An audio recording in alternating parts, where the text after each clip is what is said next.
আসসালামু আলাইকুম। সংবাদে আপনাদের সবাইকে স্বাগত জানাচ্ছি। আমি ফিরোজ তোহা। শুরুতেই আরবে কেবলস সংবাদ শিরোনাম।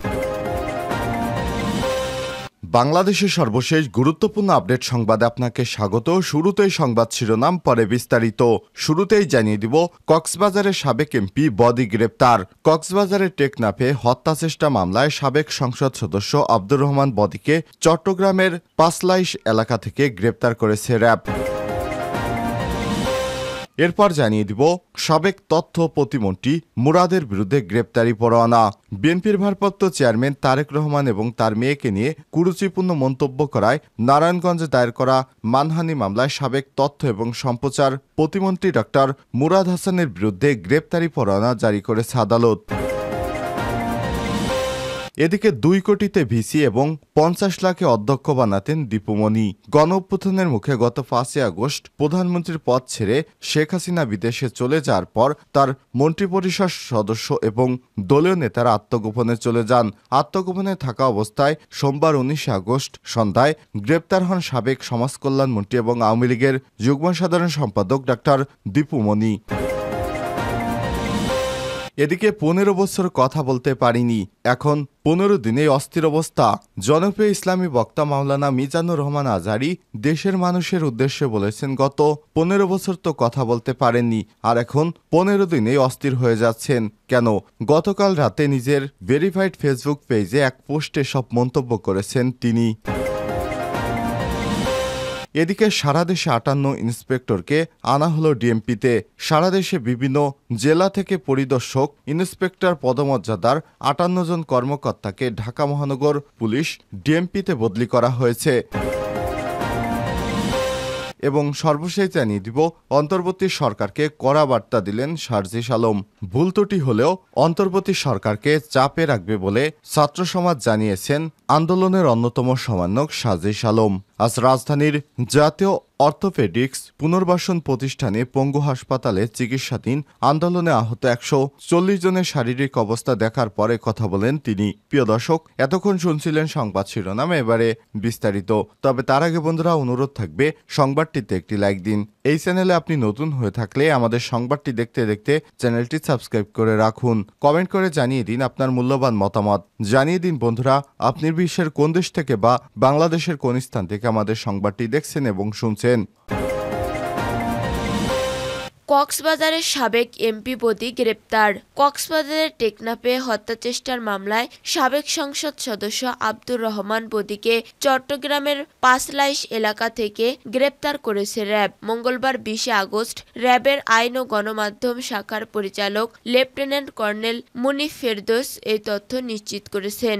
র্যাব 7 চট্টগ্রামের সরকারি পরিচালক গণমাধ্যম শরীফুল আলম গণমাধ্যমকে বলেছেন, গোপন তথ্যের ভিত্তিতে খবর পেয়ে রাত 10টার দিকে চট্টগ্রাম নগরের মেহেদিবাগ এলাকা থেকে আব্দুর রহমান বদিকে গ্রেপ্তার করা হয়। প্রসঙ্গত, আব্দুর রহমান বদি আওয়ামী লীগের প্রার্থী হিসেবে নবম ও দশম জাতীয় সংসদ নির্বাচনে কক্সবাজার 4 আসন থেকে সংসদ সদস্য নির্বাচিত হন। দুর্নীতির মামলায় সাজাপ্রাপ্ত হয় একাদশ ও দ্বাদশ জাতীয় সংসদ নির্বাচনে বদির পরিবর্তে তার স্ত্রী শাহিন আক্তারকে মনোনয়ন দেয় আওয়ামী লীগ। তিনি 2 দফায় সংসদ সদস্য নির্বাচিত হন। স্বরাষ্ট্র মন্ত্রণালয়ের তালিকায় মাদক চোরাচালানের পৃষ্ঠপোষক হিসেবে আব্দুর রহমান বদির নাম রয়েছেন। তালিকায় মাদকের গডফাদার হিসেবে বদির 4 ভাই সহ পরিবারের অন্তত 26 জনের নাম রয়েছেন।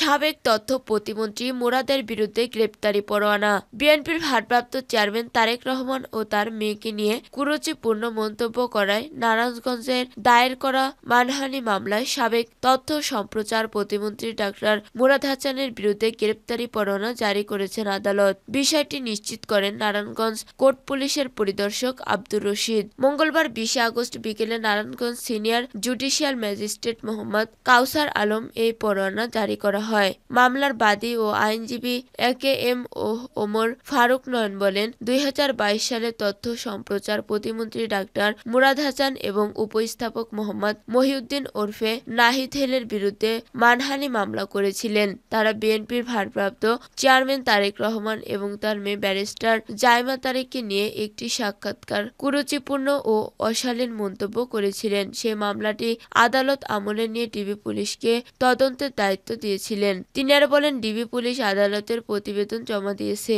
আদালত শুনানিতে সন্তুষ্ট হয়ে ডাক্তার মুরাদ হাসান ও উপস্থাপক মোহাম্মদ মহিউদ্দিন ওরফে নাহিদ হেলালের বিরুদ্ধে গ্রেপ্তারি পরোয়ানা জারি করেছেন। আমরা শীঘ্রই তাদের গ্রেপ্তারের দাবি জানাই।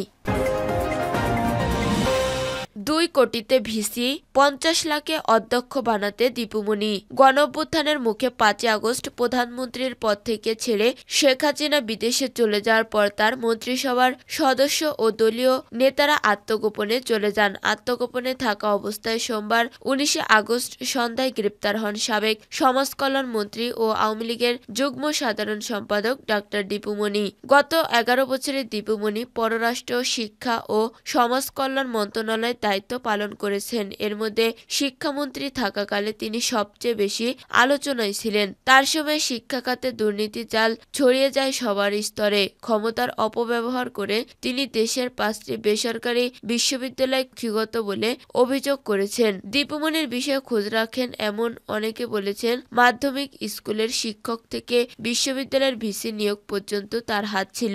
বিশ্ববিদ্যালয়ের উপাচার্য ভিসি নিয়োগের জন্য 2 কোটি এবং কলেজের অধ্যক্ষ নিয়োগের জন্য 50 লাখ টাকা ঘুষ নিতেন। তার সময় শিক্ষা খাতে এটি ছিল ওপেন সিক্রেট। এসব দুর্নীতি নিয়ম সম্পর্কে জানলেও ভয়ে মুখ খুলেনি তার মন্ত্রণালয়ের সচিবরা। অনলাইন নিউজ পোর্টাল ঢাকা পোস্টের এক অনুসন্ধানী প্রতিবেদনে এ তথ্য তুলে ধরা হয়েছে। দীপুমনি ক্ষমতায় থাকাকালে 2 জন সচিবের সঙ্গে কথা বলেন ওই প্রতিবেদক। তারা এসব বিষয় জানলেও দীপুমনির দাপটের কারণে কোনো প্রতিবাদ করতে পারেনি। দীপুমনির ভাই ডাক্তার জাওয়াদুর রহমান ওয়াদুদ টিপুর মাধ্যমে হতো সব নিয়োগ ও পদায়ন। বিভিন্ন কাজে বিতর্কে জন্ম দেয়া এক পর্যায়ে তার দপ্তর থেকে অন্যত্র চলে যান তৎকালীন এক সচিব। এছাড়া নিজ থেকে চলে যান দীপুমনির একান্ত সচিব PS। শিক্ষামন্ত্রী থাকাকালে দীপুমনি তার ভাই টিপুর মাধ্যমে নিয়োগ বাণিজ্যের রাজত্ব কায়েম করেন। সবচেয়ে আলোচিত বিষয় ছিল সরকারি বিশ্ববিদ্যালয়ে ভিসি ও কলেজের অধ্যক্ষ নিয়োগের বিষয়টি। মধ্যম সারির সরকারি বিশ্ববিদ্যালয়ের অধ্যক্ষ ভিসি নিয়োগে 2 কোটি টাকা আর সরকারি কলেজ অধ্যক্ষ নিয়োগ নিতেন 50 লাখ টাকা। এছাড়া শিক্ষা প্রশাসনের বিভিন্ন পদ 2 লাখ থেকে 20 লাখ টাকা বিক্রি করতেন তিনি।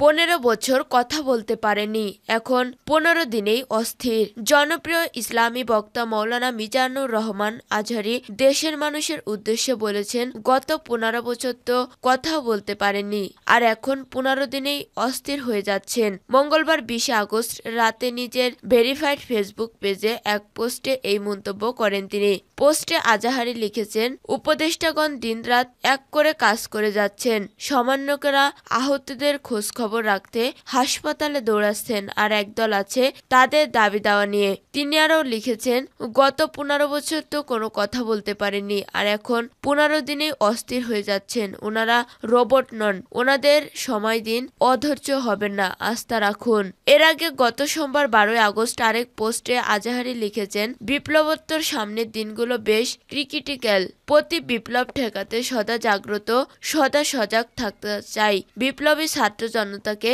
রাজপথ দখলে রাখতে হবে আরো কিছুদিন। তারুণ্যের এই গণজ্বর অব্যাহত থাকুক, করুণাময় এই বিজয়কে টেকসই করুন। মিজানুর রহমান ঢাকার ডেমরায় অবস্থিত দারুজ্জামান সিদ্দিকা কামিল মাদ্রাসা থেকে 2004 সালে দাখিল পরীক্ষায় GPA 5 পেয়ে উত্তীর্ণ হন। 2006 সালে আলিম পরীক্ষায় গোল্ডেন GPA 5 লাভ করেন। 2007 সালে ইসলামিক ফাউন্ডেশন আয়োজিত মিশর সরকারের শিক্ষাবৃত্তি পরীক্ষায় প্রথম স্থান অধিকার করে মিশরের আল আজহার বিশ্ববিদ্যালয়ে আন্ডার গ্রাজুয়েট করার জন্য মিশরে যান। সেখান থেকে ডিপার্টমেন্ট অব তাফসির অ্যান্ড কোরআনিক সায়েন্স থেকে 2012 সালে শতকরা 80% CGPA নিয়ে অনার্সে উন্নীত হন। মিশরে 5 বছর শিক্ষা জীবন ইউনিভার্সিটি থেকে পোস্ট গ্রাজুয়েশন সম্পূর্ণ করেন। ওই বিশ্ববিদ্যালয়ের department of Quran and Sunnah studies থেকে 2016 সালে পোস্ট গ্রাজুয়েশন শেষ করেন।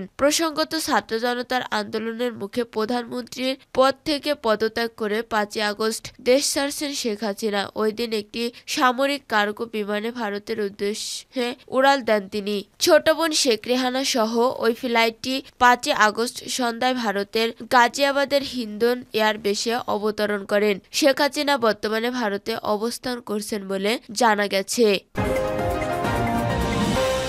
সারা দেশের 58 ইন্সপেক্টরকে আনা হলো ডিএমপিতে।